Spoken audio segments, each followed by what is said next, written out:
Defenders of the Bank have come through. Is 2022 LAFC the deepest club in MLS? Are they the deepest club in MLS history? Debate. I don't know if I know MLS lore like that to know history. I wouldn't say that's too far fetched to say that they're the deepest team in the league right now. I mean, the results certainly have shown it. Does Philly get a shout? Yeah, that's fair too. But if Philly's bench is like all like 19-year-olds. They're not. They're like. Doesn't matter though. They're all the 19-year-olds are sick. All right, let's talk about their squad by position, as per our friends at transfermarket.com. Maxime Crepeau, both of our picks to be at least in the conversation for goalkeeper of the year. Tomas Romero as a backup, and John McCarthy as a number 3, or flip-flop 2-3, whichever you want, but both of them are very good backups. At center back, they are stupid deep. Daniil Henry, Mbake Fall, Jesus Murillo, Eddie Segura. Left back, Diego Palacios, Ryan Hollingshead, Franco Escobar, and Julian Gaines at right back. The little Kellen Acosta, Illy Sanchez, Francisco Janela, Jose Cifuentes as a midfield 2, with Latif Blessing, who can play as a cam. Left wingers, Christian Torres. Right wingers, Carlos Vela, Brian Rodriguez, Ismail Tajuri Shroudy. Strikers of Aranjo, Apoku, Musovski, Jennings. We talked about Columbus last year being dumb deep. This, on paper, is equally as dumb. You could pick any team, any player on that list that we just gave and play them. Yes. I'm still gonna put my vote in for Philadelphia just based off the reasons you gave for LA. In goal, because they have 3 arguably starting quality goalies: Andre Blake, Joe Bendik, Matt Friesa. I mean, they're Joe back. Bendik is past it. Joe Bendik is amazing, and you take that back. Joe Bendik is past he it. said hi to us one day at the Red Bull game, so you can stop. Did he really? Oh, maybe I was with Casman. Yeah, it wasn't with me. The only 2 players they have over 30 are Corey Burke, who is 30, and Ali Bedoya, who's 34. The rest of that entire back line that is killing it this season, average age is 25. I'm not arguing they're not young, but if you look at the center backs, they've got 4 center backs. Elliott, and I'm not going to say his name. Captain. His name. Gleesnees. Gleesnees. My boy Gleesnees. Stuart Finley, who's an absolute liability. Yeah. And Brandon Craig, who, again, young guy, right? You got Kai Wagner, Matt Real, and Anton Sorensen, both, again, young, potential, not as deep as Hollingshead Palacios combo. Mbaizo and Harriel are probably the better right back pairing than LAFC. Flock, Martinez, Bueno, Cole Turner. Okay. Jack McGuinn, Ali Bedoya. Paxton, Gosdog, Quinn Sullivan. Ure, Carranza, Santos, Corey Burke. I will give you that it's close. It's definitely close, but I'm picking LAFC over Philly. It's fair. All I know is I've seen Julian Carranza play for Miami, and I've seen Julian Carranza play 6 games for Philly, and they're not the same person, by the way. They're not. I'm convinced. You cannot convince me the same person signed for Inter Miami couldn't make the field and now is playing. You can't. I mean, yeah, it's sad. Yeah. In history, Toronto FC won a treble. You don't do that if you're not deep. Or have Giovinco. Striker Giovinco. Exactly. He's back. You guys can have that argument again. Nope. I am a mature, old 25-year-old individual who will not get into this nonsense. But yeah, Clint Irwin, Alex Bono, both of them could have started on any day. Justin Morrow, Ashton Morgan, Drew Moore, Nick Hagland, Eric Zavaleta, Chris Mavinga as 4, Gregory Vanderweel as a right back. With Auro Jr. So Vanderweel, Auro Jr. would swap in. So that back line was consistently great. Michael Bradley when he wasn't terrible. Marky Delgado, Jonathan Osorio in a midfield three with Victor Vasquez. Giovinco, Altidore, Akinola, Hamilton, and Ricketts.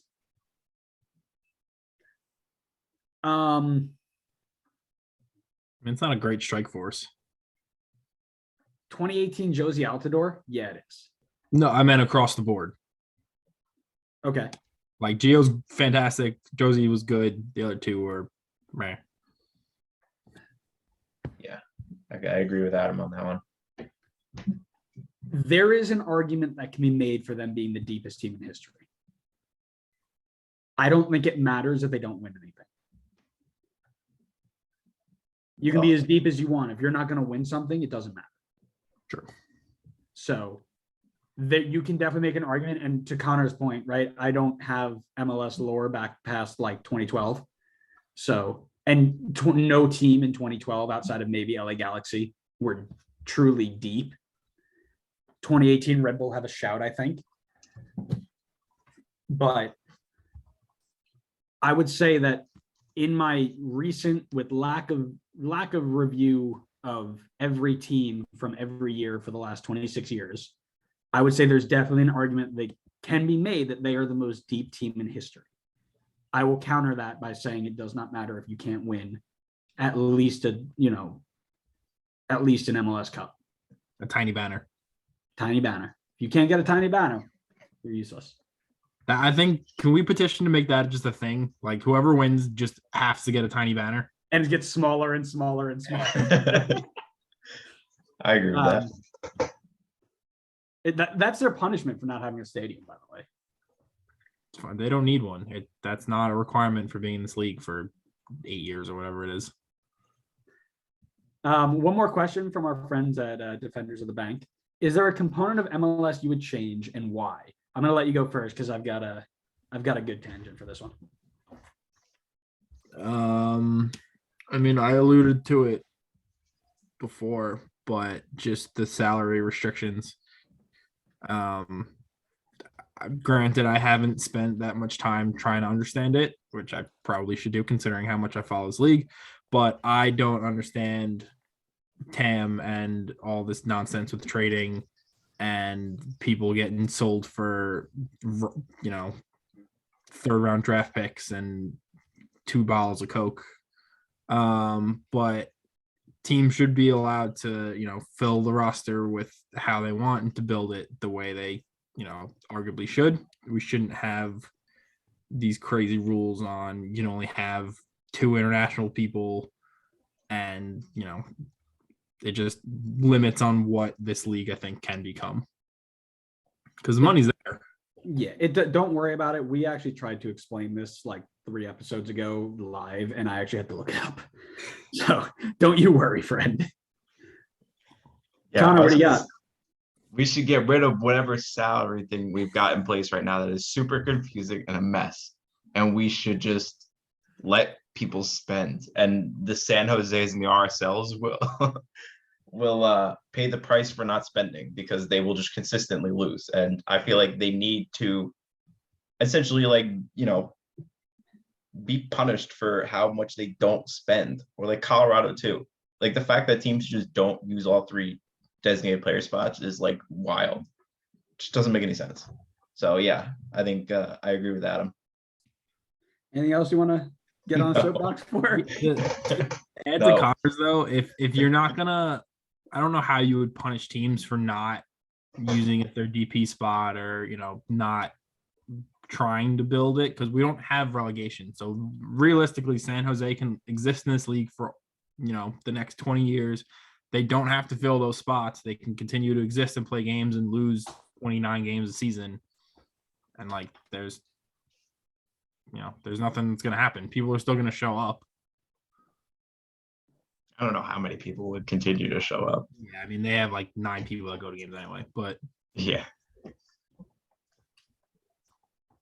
My turn. Yeah.